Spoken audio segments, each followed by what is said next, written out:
Je pense que vous connaissez la personne qui arrive, c'est écrit derrière, donc il n'y a pas de suspense.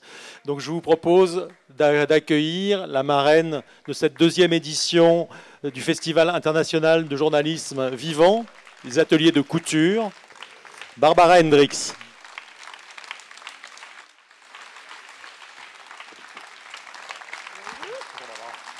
Merci, merci. Bonjour, merci. On s'assied. Barbara, on est très fiers de vous avoir comme marraine.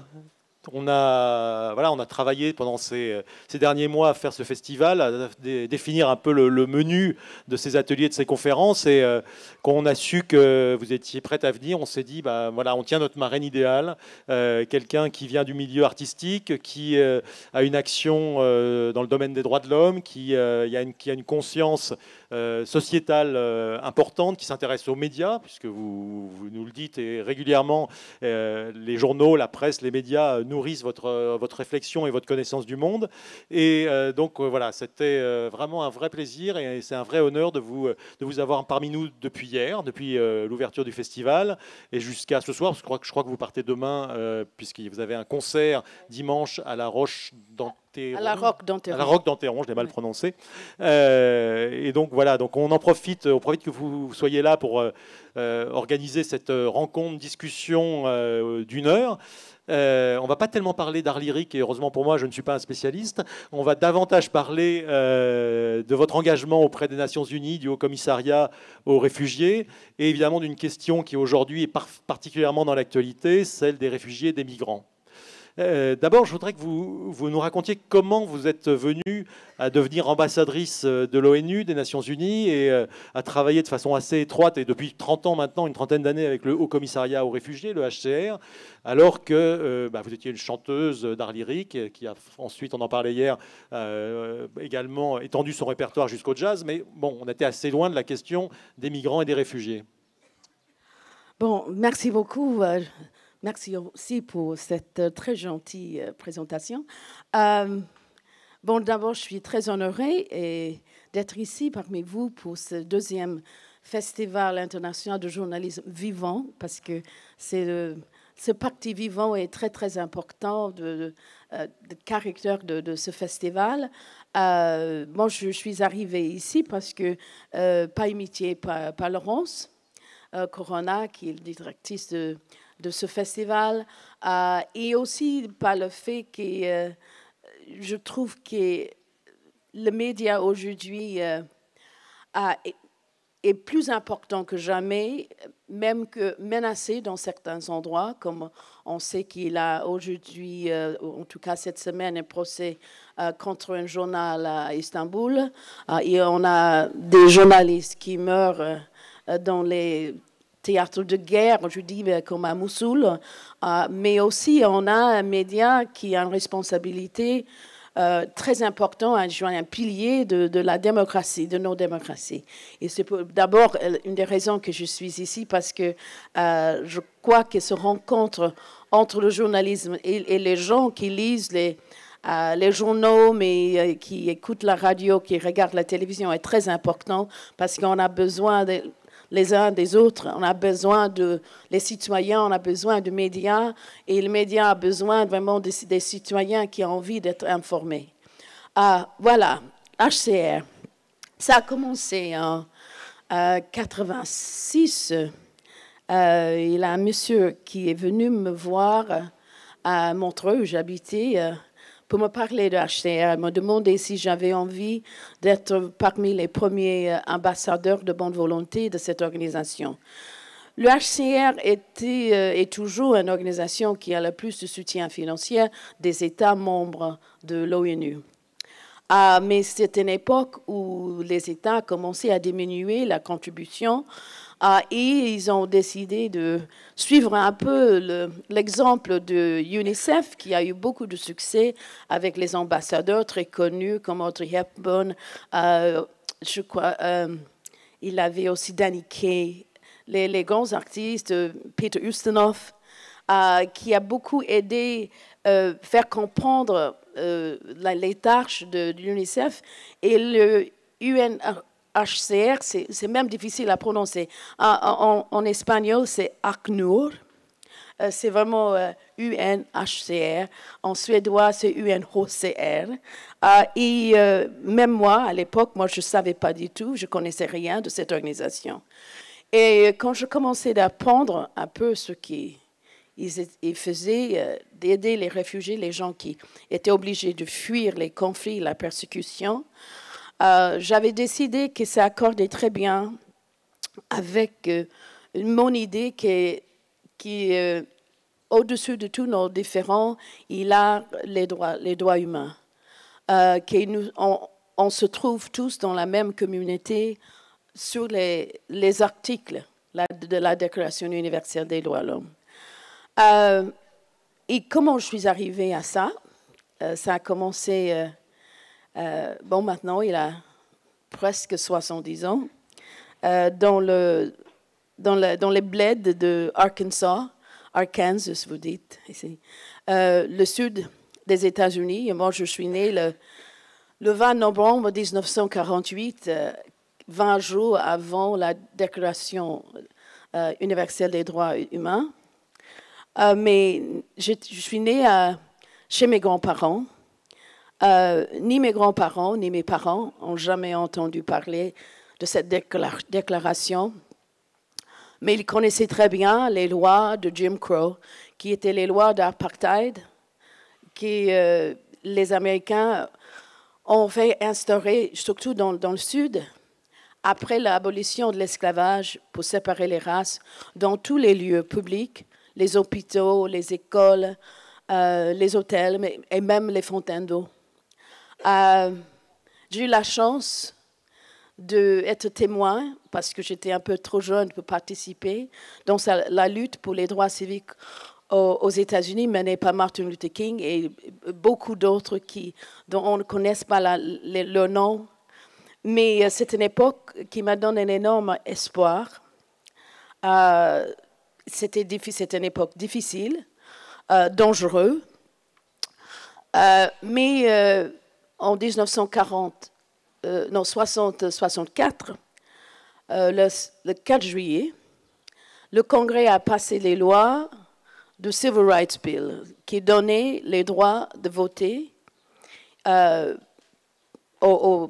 tout le monde aux États-Unis. Et pour moi, j'avais 14 ans et c'était comme un cadeau que j'ai reçu, que je trouvais tellement précieux, parce que ça m'a donné pas seulement mes droits de citoyenne, mais aussi mes devoirs de citoyenne. Et c'est les devoirs qui me donnent ma liberté. Et j'ai décidé que j'allais faire tout ce que de mon possible pour protéger et promouvoir ces droits et en apprendre. Quand j'ai appris que...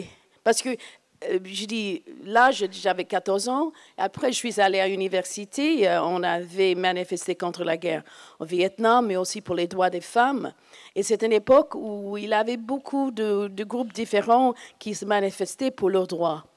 Et moi, je dis, bon, si nous sommes tous engagés pour les droits de soi-même, ça veut dire qu'on ne va pas arriver, on va toujours avoir des luttes, on va toujours avoir des conflits, parce que ça sera toujours le plus fort qui va gagner.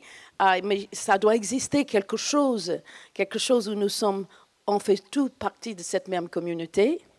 Et c'est ça que j'ai trouvé dans cette Déclaration universelle des droits humains, que j'appelle mon jumeau, parce que nous sommes nés presque ensemble, la même année. Et c'est quelque chose qui est très, très important pour moi. Et voilà, on retourne au HCR.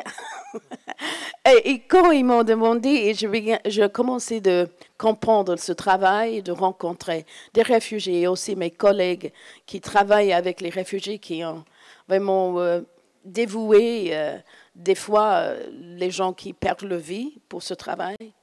J'avais décidé que c'était un moyen de mettre en œuvre ces droits humains qui sont tellement précieux pour moi et de travailler avec les réfugiés.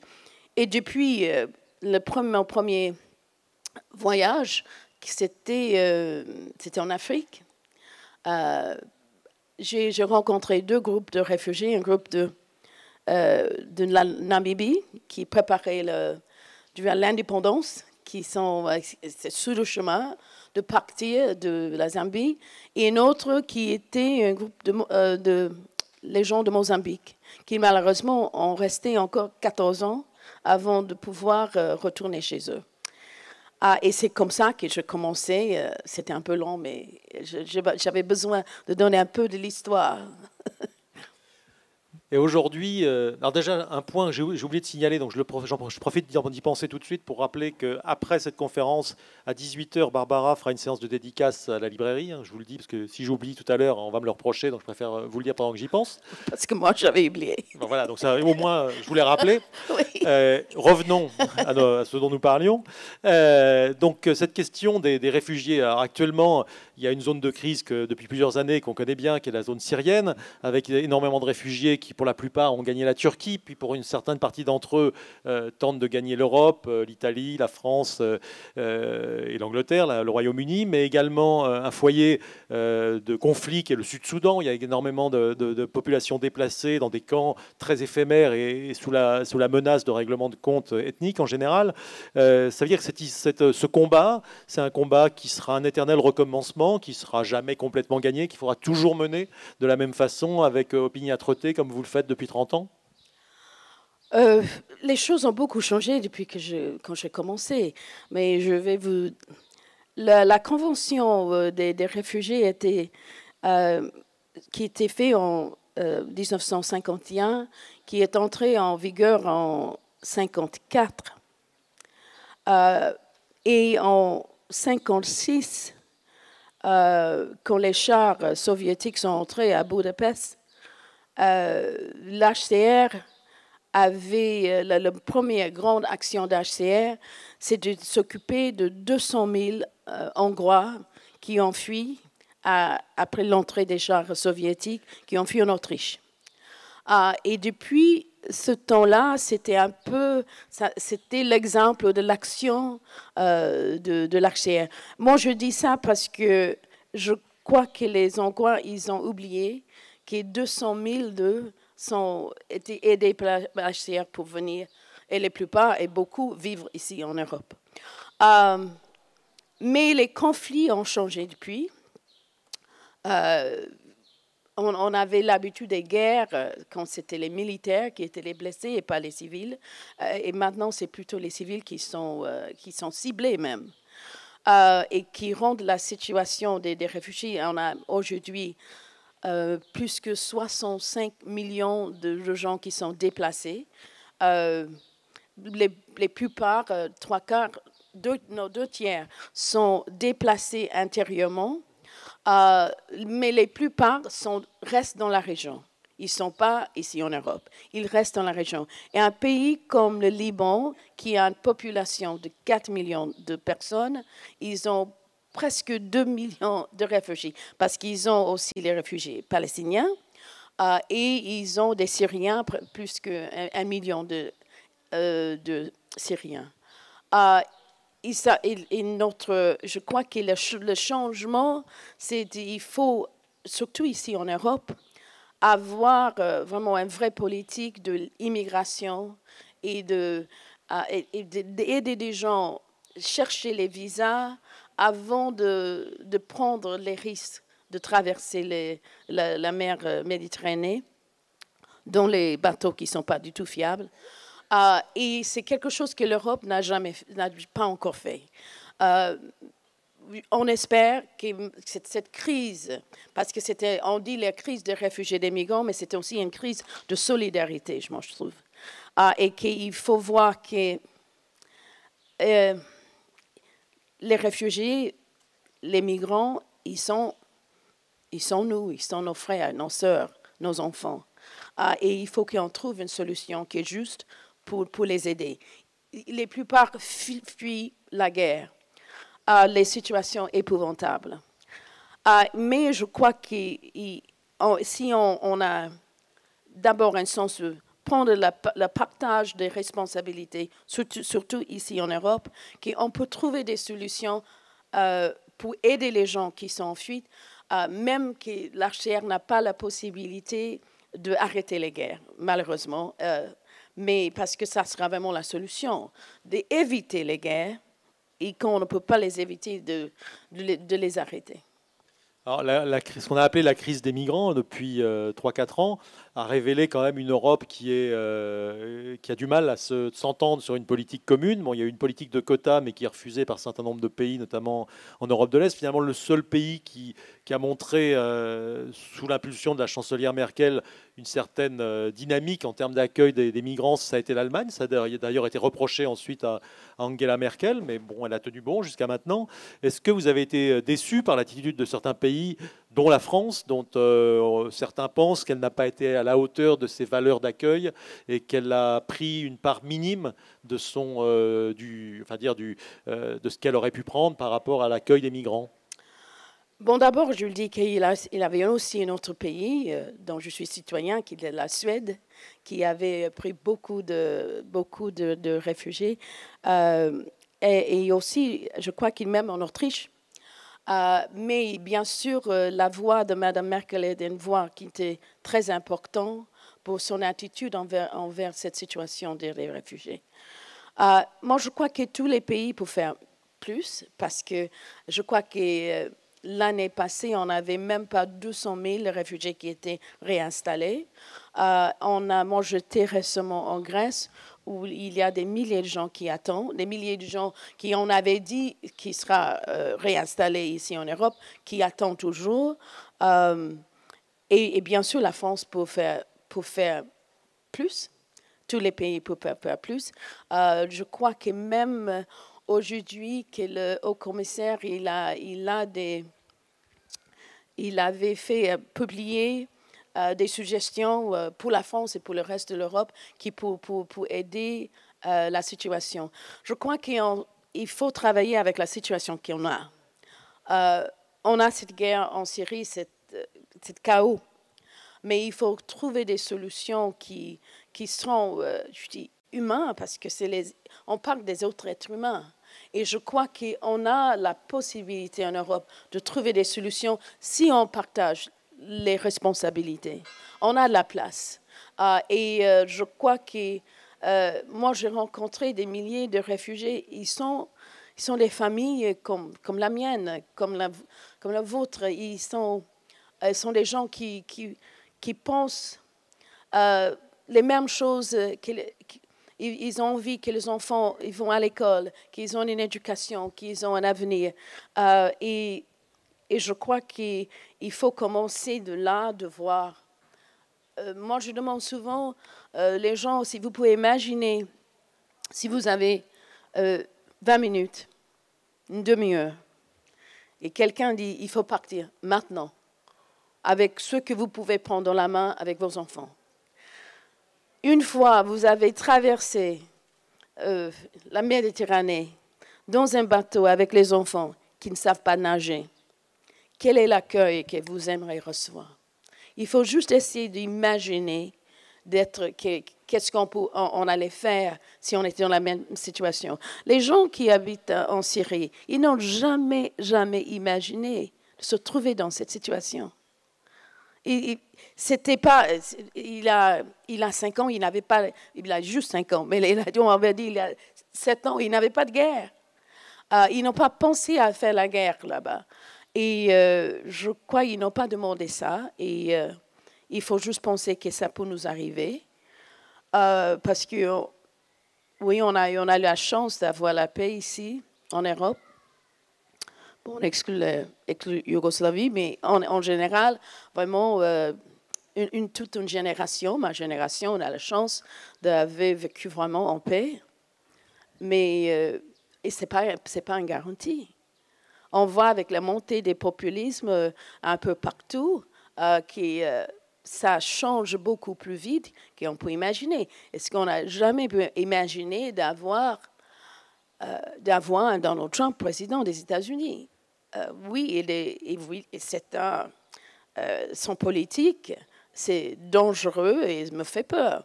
Mais ne me fait pas perdre mon espoir. Mais il me fait peur de temps en temps.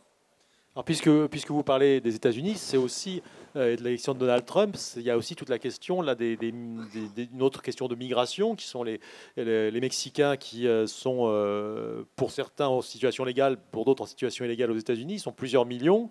D'ailleurs, on a vu que ces derniers mois, il y a une vague d'émigration d'illégaux américains, enfin d'illégaux aux États-Unis, qui ont fui pour le Canada, et que le Canada d'ailleurs les accueille de façon relativement ouverte. Donc on voit bien que c'est une problématique qui n'est pas que européenne, africaine, produite au Proche-Orient. Quand vous entendez le discours un peu simpliste, il faut quand même le dire, de Donald Trump sur ces questions-là, du genre on va renvoyer tout le monde à la maison, qu'est-ce que ça vous donne envie de dire? Et quand vous voyez le Canada qui ouvre ses frontières et qui ouvre ses frontières en tout cas, qui accueille les migrants. Je crois que c'est dans Couture, il y a une des photos qui a été affichée sur les murs par Disturb, qui montre justement des Canadiens qui accueillent des migrants qui arrivent au Canada là, ces derniers mois, et les policiers les aident à porter leurs bagages. C'est un truc qui nous semble complètement inimaginable ici en Europe aujourd'hui. Non, mais je crois, je sais pas, bon, peut-être les policiers, je ne sais pas, mais moi, je trouvais, il a 2 ans, qu'on a eu cette vague d'arrivée des millions de gens sur les côtes de la Grèce. Je crois qu'il avait la réponse des citoyens européens était très positive. Parce que j'ai lu aussi un sondage de Amnesty International qui avait montré que les citoyens ont beaucoup moins peur des réfugiés que la classe politique, les hommes et les femmes politiques, parce que eux, peut-être, ils pensent à la prochaine élection, mais il avait beaucoup, partout dans l'Europe, même dans les pays qui refusent de prendre les réfugiés, il avait des citoyens européens qui ont montré une énorme solidarité. Et je crois que si les institutions ne suivent pas, les citoyens, c'est un grand faute. Mais je crois que la solidarité européenne existe, mais peut-être qu'on monte un peu moins parce ils voient les choses différemment. Alors, souvent, on fait la distinction entre deux types de migrants, ceux qui sont éligibles au statut de réfugiés, ce qui sont donc normalement des gens qui fuient un conflit, qui fuient une dictature et qui sont menacés, on va dire, physiquement par la situation qu'ils fuient, et puis ce qu'on appelle les réfugiés économiques, qui sont des personnes qui cherchent à faire leur vie dans un endroit où ils pourront acquérir une qualité de vie meilleure, qui cherchent à trouver du travail, mais qui ne fuient pas forcément, qui fuient la misère bien souvent, mais qui ne fuient pas une situation de conflit. Est-ce que c'est une distinction qui vous semble juste? Bon, pour nous, au HCR, on a cette distinction parce qu'il a la convention dans certains droits aux gens qui cherchent l'asile. Mais les migrants, je dis économiques, ça existait toujours. On a tous les gens qui sont allés aux États-Unis, de Irlande, de la Suède quand ils ont eu la famine. Ce n'est pas le fait d'être un migrant, ce n'est pas un criminel. Mais le statut pour l'HCR est différent, bien sûr. Parce que la Convention, c'est pour les gens qui cherchent l'asile pour les raisons de persécution, de guerre, et s'ils ont des prisonniers de conscience. Mais moi, je ne fais pas la différence entre un être humain et un autre être humain. Mais bien sûr, les gens qui fuient pour leur vie, qui ont eu des drames, des enfants, ils ont d'autres besoins de quelqu'un qui cherche une meilleure vie. Mais on ne s'occupe pas, nous, des migrants, je dis migrants économiques, mais je crois non plus qu'il faut faire en sorte que ces gens sont des criminels, qu'ils ont un deuxième tiers d'êtres humains. Moi, je trouve personnellement ça inacceptable. Et est-ce que vous trouvez que finalement, quand même, les gouvernements, le gouvernement français, pour parler de lui, qui tolèrent encore aujourd'hui que des dizaines peut-être des centaines, voire des milliers de réfugiés soient à la rue. On le voit dans le nord de Paris, du côté de la Porte de la Chapelle, où il y a un centre d'accueil. C'est devenu effectivement un endroit tout à fait étonnant et un peu triste. Est-ce que vous ne trouvez pas quand même que ces gouvernements de ces derniers mois en France sont extrêmement timorés sur cette question questions-là, n'osent pas prendre de décisions fortes et finalement, on sent que cette question des réfugiés est un peu explosive du point de vue politique et ça empêche de prendre des décisions. Moi, je crois que depuis trop longtemps, ici en Europe, on avait vraiment évité de regarder ces questions en face et de vraiment chercher les bons réponses à cette question. On avait laissé un peu tous ces discours sur l'immigration. On a laissé ça à l'extrême droite. C'est eux qui ont parlé, qui ont un peu saisi le sujet, parce que les autres partis, les autres politiques avaient presque peur d'en parler. Et moi, je trouve qu'on arrive dans cette situation où on avait laissé, moi, je crois, les marchands de la haine et l'exclusion être dans le devant de la scène. Et maintenant, je crois que le crise qui a commencé en 2015 nous donne une occasion de réfléchir et de faire des choses autrement. Moi, j'espère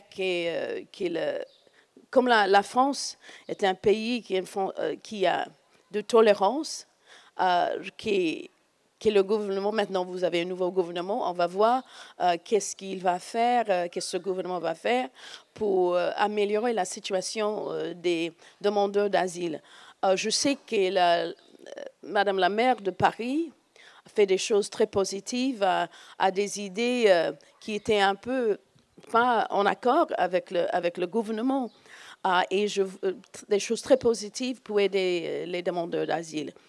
Peut-être je dois demander un rendez-vous avec votre nouveau président pour en parler un peu plus longuement de la situation. Ça tombe bien parce que je crois, j'ai vu hier, parce que j'ai quand même eu le temps de regarder un peu les journaux entre deux conférences à Couture, que le président Macron justement a annoncé qu'ils allaient travailler sur l'envoi de brigades, je ne sais pas comment il faut appeler ça, qui allaient aller là où sont les réfugiés avant la traversée de la Méditerranée, pour justement expliquer aux uns et aux autres lesquels auront le droit de postuler à l'asile, au statut de réfugié, et lesquels n'auront pas accès à ce statut, et donc se retrouveront de toute façon dans une situation très compliquée une fois arrivés en Europe. Donc c'est un peu ce que vous disiez tout à l'heure, il faut que les Européens aillent sur au point de départ de ces populations qui essayent de gagner l'Europe par tous les moyens pour faire de la pédagogie. Oui, j'avais entendu parler de ce qu'il avait dit hier et je parlais avec notre bureau à Paris et pour le moment, ils m'ont dit qu'ils n'ont pas le détail de ce qu'il avait dit et bon, dès eux, ils ont parlé avec lui, je vois qu'on peut avoir un point de vue de si c'est quelque chose de positif ou non, mais comme il avait fait ça hier, moi j'ai entendu ça hier soir vers 20h et même le HCR n'a pas eu le temps d'avoir une opinion de ce qu'il avait dit. Mais j'espère que ce serait quelque chose de positif, mais je ne peux pas vraiment dire aujourd'hui parce que je n'ai pas des informations. Alors, il y a un phénomène qui est apparu à Calais, dans ce qu'on appelait la jungle, qui apparaît aujourd'hui dans les endroits où il y a beaucoup de migrants qui sont en attente de déposer un dossier de demande d'asile. Si vous avez soif, on nous a gentiment déposé de l'eau. Non, c'est le soleil. C'est le soleil, ça. Non, je ne vais pas vous renverser la bouteille dessus. Oui, donc oui, je disais, il y a un phénomène qui apparaît entre les populations. C'est des phénomènes de rivalité et d'intimidation entre migrants de différentes origines. Récemment, on a entendu parler de règlements de compte entre les Afghans et les Africains, les uns qui délogent les autres des files d'attente, une sorte de racisme, on va dire, intermigrant. C'est quand même un peu dérangeant comme phénomène. Oui, je crois que le racisme, c'est dérangeant tout le temps. Hein. Mais vous savez, les réfugiés, ils sont les êtres humains.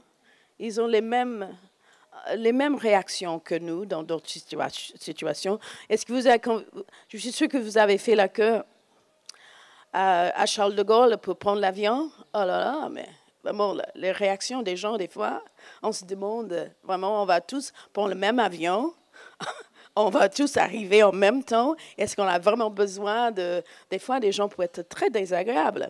Et si on voit vraiment la situation de la vie de ces gens, ce n'est pas quelque chose que je dis qui est bien, mais on peut comprendre, c'est humain.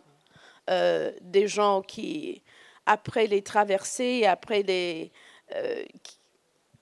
situations, les jeunes, il y a beaucoup de jeunes migrants qui sont mineurs, qui sont séparés de leur famille, ils ont peur. Bien sûr, ce n'est pas bien, mais il faut voir qu'ils ne sont pas moins humains que nous. Merci. Alors, je cite. Merci.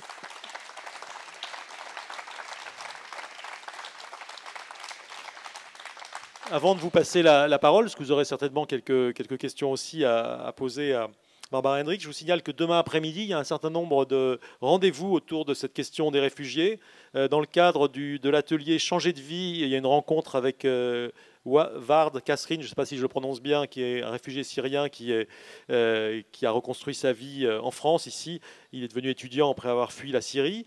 Et puis dans le cadre de la thématique sur l'Allemagne, demain après-midi aussi, évidemment j'ai perdu la page, il y a des rencontres avec une réfugiée, je crois que c'est une réfugiée syrienne donc, qui est en Allemagne. Voilà, j'y arrive. Voilà, Racha Alabi, et qui va témoigner de la situation des réfugiés en Allemagne. Et également, juste avant, nous avons une conférence avec Mohamed Amjaïd, de journaliste à Die Zeit, sur la question de l'intégration au quotidien en Allemagne. Donc 14 heures changer de vie, 15 heures, 16 heures, enfin vérifier les horaires parce qu'il y a eu quelques changements. Le laboratoire.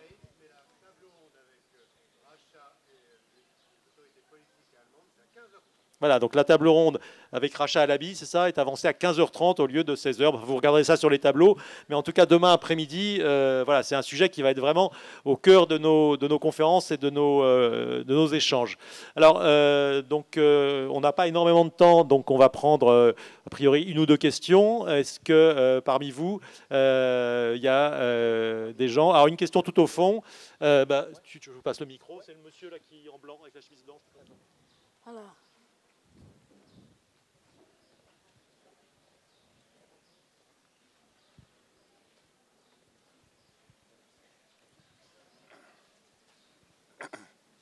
Bonsoir. Bonsoir. Bonsoir. Bonsoir. Bonsoir. Oui, allez-y, allez-y. Monsieur, allez-y. Bonsoir, Madame l'ambassadrice. En France, nous avons eu Madame Simone Veil. Vous, en Amérique, ils ont Madame Barbara. Que des grandes dames.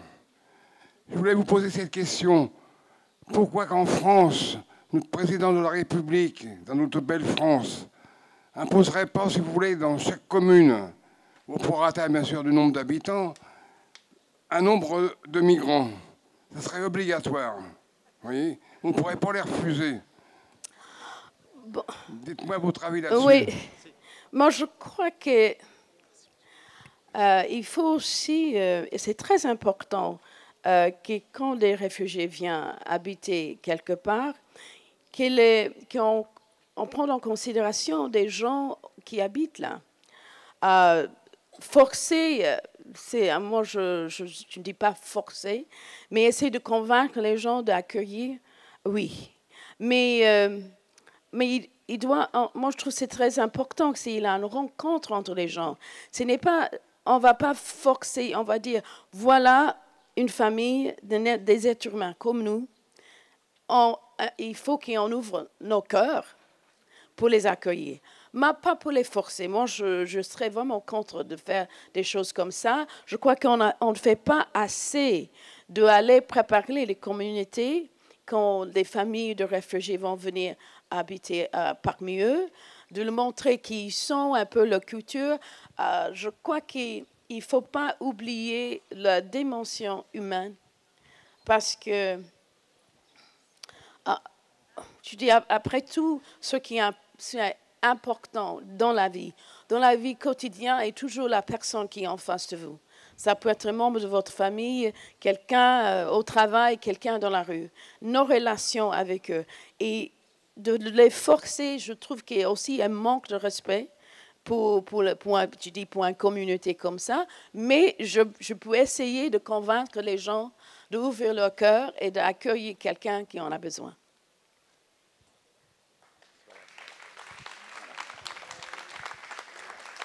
Est-ce qu'il y a une autre question? Si vous n'avez pas une autre question, peut-être je vais vous chanter quelque chose. Voilà, c'est ma façon d'éviter les questions, peut-être. Moi, j'ai une dernière question. Depuis 2 jours, vous êtes à Couture, vous avez vu plein de choses. Qu'est-ce que vous allez retenir de ces 2 jours à Couture? Les rencontres avec les gens, la proximité, la beauté du lieu. C'est frustrant parce que je dis à Laurence, il a tellement, on peut pas tout faire. Elle a dit c'est l'idée parce qu'il faut être un peu sur la fin de revenir. Mais il a beaucoup de choses, la richesse et surtout l'envie de vous d'avoir ces conversations, d'apprendre, de partager. Je trouve ça extraordinaire et je dis à Laurence, chapeau, c'est formidable. Et à tous les gens qui sont ici, qui sont bénévoles, qui aident, qui ont la passion pour ce qui est très nécessaire. C'est ça qui est nécessaire pour la démocratie. Il faut qu'on sauve notre démocratie, mais on ne peut pas le faire sans les citoyens. Et c'est vous, merci. Okay. Moi, je vais juste expliquer. Non, oui. Je vais faire maintenant un medley que j'avais fait pour les enfants réfugiés. Il a au milieu un poème qui est fait par une Somalienne qui habite à Londres qui s'appelle Home chez moi. Et normalement, je le fais en anglais parce que c'est très fort. Mais Laurence m'a dit, déjeuner, ah oui, ça sera bien si tu peux faire ça en français. Et en français, je ne le connais pas par cœur, mais je l'ai trouvé et je vais le prendre. La personne qui est assise à côté de moi, c'est mon mari. Ulf Englund, c'est lui qui a toujours, pas encore, qui a toujours, parce qu'il ne parle pas le français très bien, c'est lui qui a toujours la chance de faire les choses qui ne sont pas payées. Il fait gratuit. Quand je fais quelque chose qui n'a pas de cachet. C'est son hobby. Il met en lumière, il fait la lumière pour le théâtre. C'est ça son métier, mais il a une passion pour la musique et pour la guitare. Et une fois, j'avais un concert à UNESCO, je dis, je ne peux pas demander la guitariste avec qui je joue normalement parce qu'il n'est pas payé, est-ce que tu peux le faire? Et voilà, ça a commencé une collaboration depuis quelques années. C'est de medley pour les réfugiés avec le poème de Vaxanshire, mais je vais prendre mon iPad parce que j'ai le poème.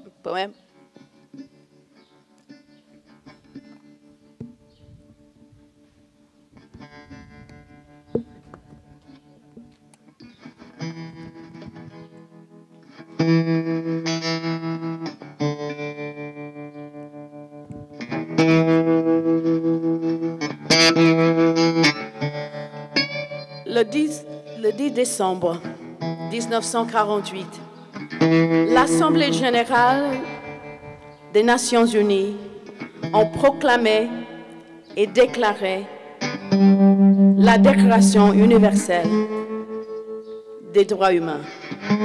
Article numéro 1. Tous les êtres humains naissent libres et égaux en dignité et en droit. Ils sont doués de raison et de conscience et doivent agir les uns envers les autres dans un esprit de fraternité.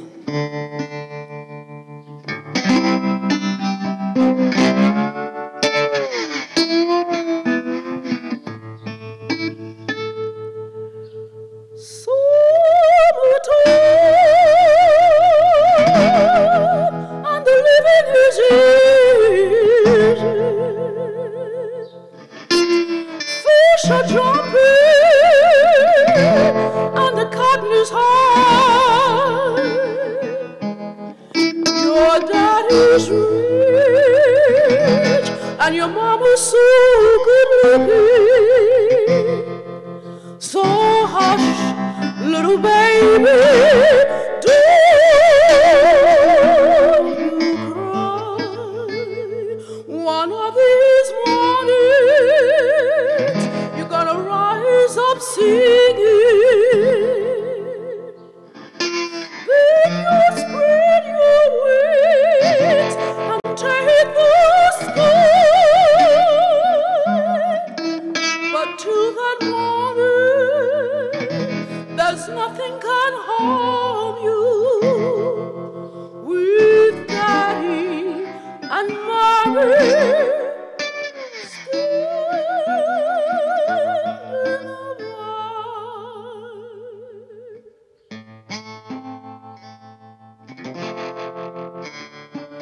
Personne ne quitte sa maison, à moins que sa maison ne devienne la gueule d'un requin. Personne ne quitte sa maison, à moins que sa maison ne le chasse. Du feu sous les pieds, du sang bouillonnant dans le ventre. C'est quelque chose qu'on n'aurait jamais pensé faire, jusqu'à sentir les menaces brûlantes de la lame contre ton cou. Il faut que tu comprennes que personne ne pousse ses enfants dans un bateau, à moins que la mer te semble plus sûre que la terre. Personne ne veut être battu, ni recevoir de la pitié. Personne ne choisit les camps de réfugiés, ni les fouilles à nu qui laissent ton corps brisé. Personne ne choisit la prison, parce que la prison est plus sûre qu'une ville en feu. Et un seul garde dans la nuit, c'est mieux que tout un camion de type qui ressemble à ton père. Personne ne peut le supporter. Personne ne peut digérer ça. Aucune peau n'est assez tannée pour ça. Comment les mots, les regards haineux nous glissent dessus. Peut-être parce que leurs coups sont beaucoup plus doux qu'un membre arraché et les insultes sont plus faciles à avaler que ton corps d'enfant mis en pièces. Je veux rentrer chez moi, mais c'est la gueule d'un requin, c'est le canon d'un fusil. Et personne ne quitte chez soi, à moins d'en être chassé jusqu'au rivage, à moins que ta propre maison te dise « Cours plus vite, laisse tout derrière toi, rampe dans le désert, patauge dans les océans, noie-toi, sauve-toi, meurs de faim, mendie. Oublie ta fierté. Ta survie est plus importante que tout. Personne ne quitte sa maison, à moins qu'elle ne chuchote grassement à ton oreille. Pars, fuis-moi. Je ne sais pas ce que je suis devenue, mais je sais que n'importe où, ce sera plus sûr qu'ici. Sometimes I feel like a motherless child. Sometimes I feel like a motherless child. Sometimes I feel like a motherless child. A long ways from home. A long ways from home. Sometimes I feel like freedom is near. Sometimes I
Merci beaucoup.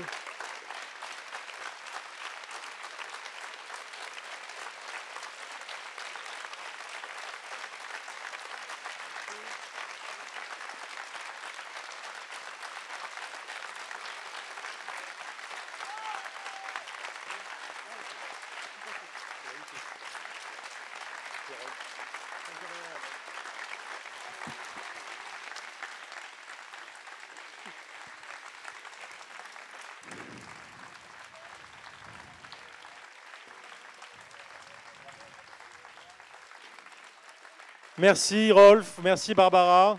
C'était un magnifique moment. Je crois que les applaudissements de toutes les personnes ici présentes montrent bien l'émotion qui a été partagée. Il y a une dame qui veut entendre Amazing Grace. Et alors ?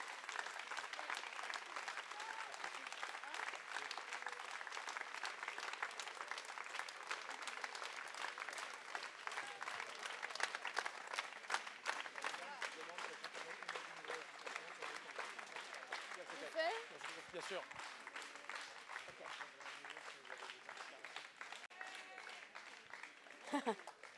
Bon. Elle a la chance, cette dame, parce qu'elle avait demandé que je chante quelque chose. Et en effet, c'est dans notre répertoire. Non, vous avez la chance. Amazing Grace.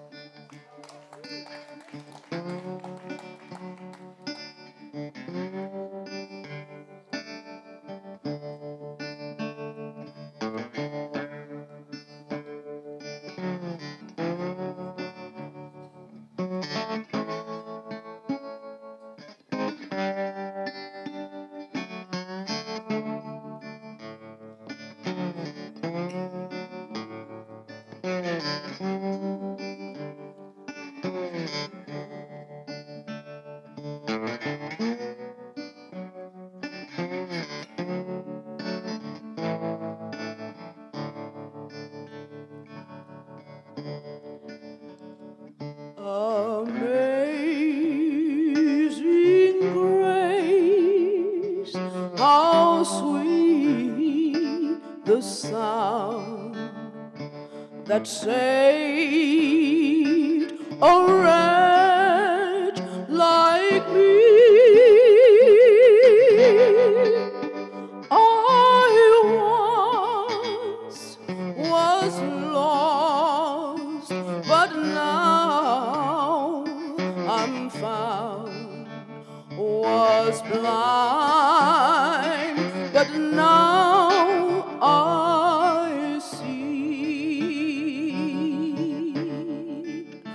Was grace that taught my heart to fear, and grace my fears relieved. How precious did that grace appear the hour I first believed. Through many dangers, toils and snares, I have already come.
Voilà.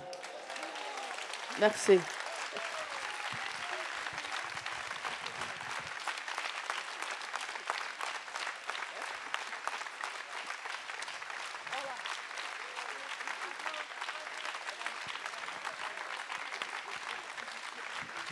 Merci à vous tous. Merci à Rolf et Barbara pour ce... Je pense qu'on peut dire que c'est un moment de grâce. Hein, donc on s'en souviendra à couture. La cale s'en souviendra. Je voudrais profiter qu'on est nombreux là, réunis, pour remercier évidemment notre marraine, Barbara Hendricks, mais remercier aussi Laurence Corona, la fondatrice du festival, qui se cache discrètement là-bas, mais qui est la cheville ouvrière de cet événement. Je voudrais qu'on remercie Laura Lafont, sa collaboratrice et coordinatrice du festival, qui depuis 6 mois travaille sur l'organisation, toutes les équipes du festival, les couturins et les couturaines qui nous accueillent magnifiquement, et tous les bénévoles, tous les volontaires qui font de ce festival du journalisme vivant, festival international, ce qu'il est, c'est-à-dire un moment quand même privilégié dans une ambiance illustrée magnifiquement par ce moment qu'on vient de partager.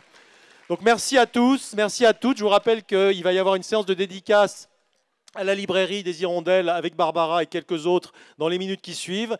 Et puis d'autres spectacles ce soir dans l'église Sylvain Gire. Et puis demain, après-demain, encore de magnifiques moments qui nous attendent. Merci et bonne fin de journée. Et je précise également, excusez-moi, que ce moment a été retransmis en Facebook Live, ce nouveau format qui permet à tout le monde de profiter de ces instants-là, et que ce Facebook Live se termine maintenant. Donc merci à toutes et à tous ceux qui y ont assisté.